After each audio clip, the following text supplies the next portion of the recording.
उदयपुर में आज लौह पुरुष सरदार वल्लभ भाई पटेल की 150वीं जयंती धूमधाम से मनाई गई।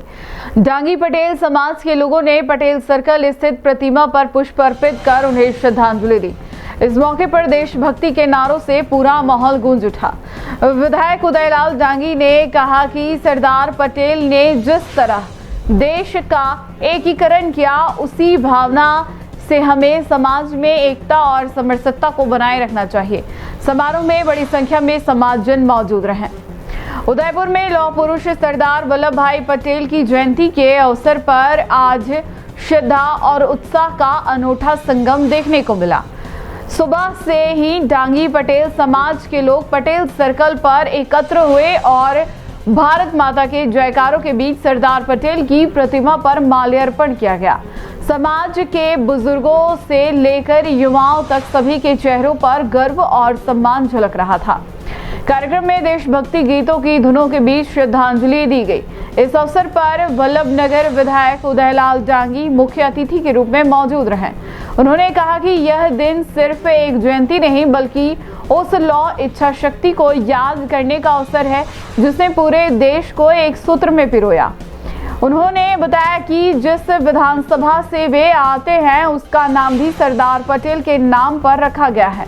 पहले वह क्षेत्र उठाला के नाम से जाना जाता था, लेकिन सरदार पटेल के प्रयासों से वहां के मसले सुलझे और उसी के बाद उसका नाम वल्लभनगर रखा गया। डांगी ने कहा कि वे खुद को भाग्यशाली मानते हैं कि सरदार पटेल के वंश में जन्म लेने और उनके आदर्शों को अपनाने का अवसर मिला। उन्होंने समाज के सभी बंधुओं, युवाओं और आयोजकों को धन्यवाद देते हुए कहा कि आज जिस एकता और देशभक्ति की मिसाल सरदार पटेल ने दी, वही आज की सबसे बड़ी प्रेरणा है। इस मौके पर विधायक ताराचंद गजवाल, जिला अध्यक्ष सहित बड़ी संख्या में समाजजन उपस्थित रहे। कार्यक्रम के अंत में राष्ट्रगान के साथ सभी ने देश की एकता, अखंडता और भाईचारे को बनाए रखने का संकल्प लिया। पूरा समारोह सरदार पटेल के आदर्शों और उनके देश प्रेम की भावना से ओतप्रोत रहा। आज सरदार वल्लभ भाई पटेल की 150वीं जयंती पे हमारे शहर विधायक ताराचंद जी भाई गजवाल जी, जिला अध्यक्ष शहर और पूरे डांगी पटेल पाटीदार और इसके साथ सर समाज के सभी लोग पटेल सर्कल पे एक जुलूस के रूप में सरदार वल्लभ भाई पटेल को माला अर्पण करने आए हैं। मैं तो अपने आप को भी एक खुद नसीब समझता हूँ कि मुझे एक सरदार वल्लभ भाई पटेल के वंश में पैदा होने का अवसर मिला। और दूसरी जगह ये कि मैं जिस विधानसभा से आता हूँ वो विधानसभा भी सरदार वल्लभ भाई पटेल के नाम से ही वल्लभनगर का नाम रहा, क्योंकि ये बहुत पहले वल्लभनगर उठाला के नाम से जानी जाती थी, मगर सरदार वल्लभ भाई पटेल ने पूरे देश का एकीकरण कराया। इसी तरह वल्लभनगर के अंदर भी एक ऐसा मसला था जिन्होंने वल्लभनगर में सरदार वल्लभ भाई पटेल ने आकर उस मसले को सॉल्व कराया। उसी दिन से उस वल्लभनगर का विधानसभा का नाम, वल्लभनगर गांव का नाम भी उठाला से वल्लभनगर रखा गया। तो मैं तो आज सभी युवा साथियों को, समाज के सभी बंधुओं को धन्यवाद दूंगा जिन्होंने एक रैली के रूप में इतना अच्छा आयोजन करा।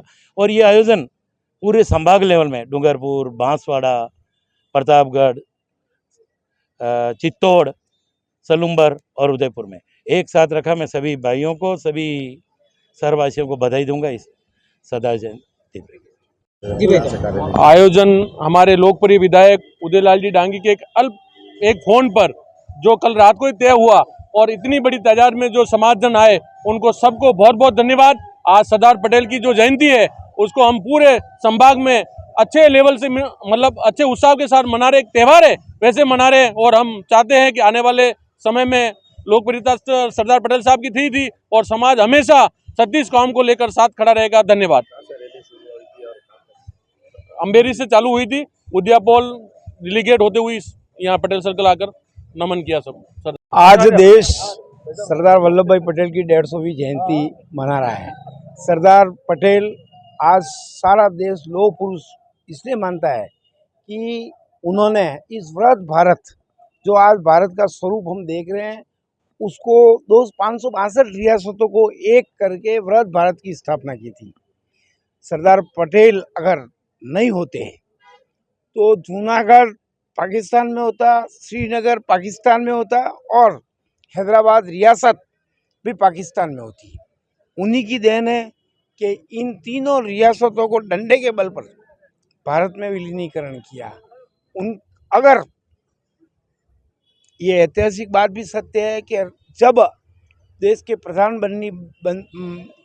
बनने का जब निर्णय होना था, एक भी वोट नेहरू जी के साथ नहीं था।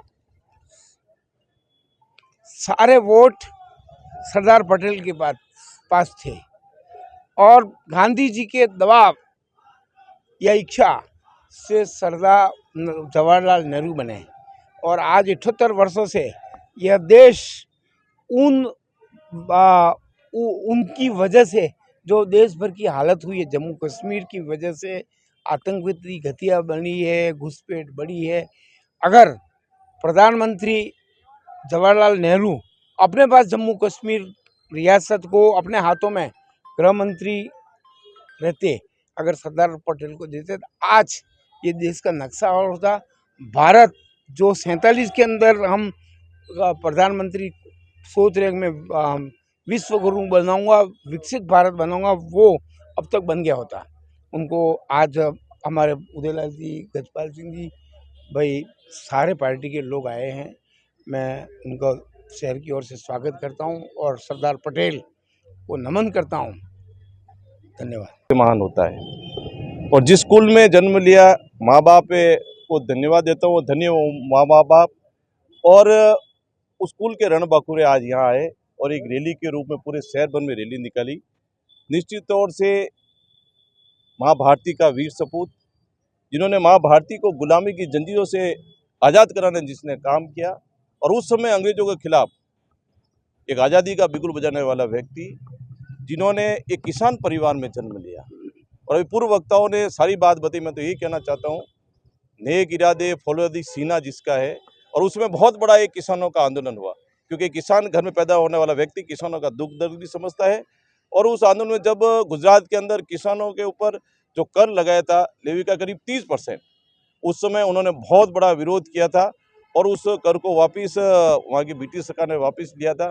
निश्चित तौर से भारत रत्न की उपाधि उनको दी गई और इसको लेकर राष्ट्रीय एकता पर्व देश के प्रधानमंत्री ने घोषणा भी की है, उसको मनाने भी जा रहे हैं। 12-15 तारीख तक पूरे देश भर के अंदर उनकी याद में रैली भी निकालें। युवाओं को नशा मुक्ति के दूर करने के लिए, युवाओं में मातृशक्ति में देशभक्ति का जज्बा कैसे जगे, उन सब को लेकर आज उन जन्मदिन पर याद करते हैं। एक बार पुनः मैं भारतीय जनता पार्टी सर जिला अध्यक्ष होने के नाते डांगी समाज, पटेल समाज के लोग जो हमेशा चाहे देश की आज़ादी भी हो और जो असूलों के पक्के लोग हैं, निश्चित तौर से ऐसे लोग यहाँ आए। मैं एक बार पुनः हृदय गहराई से उन सबको धन्यवाद भी ज्ञापित करता हूँ। आओ सब हम मिलकर, देश के प्रधानमंत्री जी ने 2047 तक विकसित भारत का जो सपना देखा है, निश्चित तौर से भारत पुनः विश्व गुरु बनने की ओर अग्रसर होगा। एक बार पुनः सरदार पटेल को मैं हृदय की गहराई से नमन करता हूँ, उनको धन्यवाद। जय हिंद, जय भारत।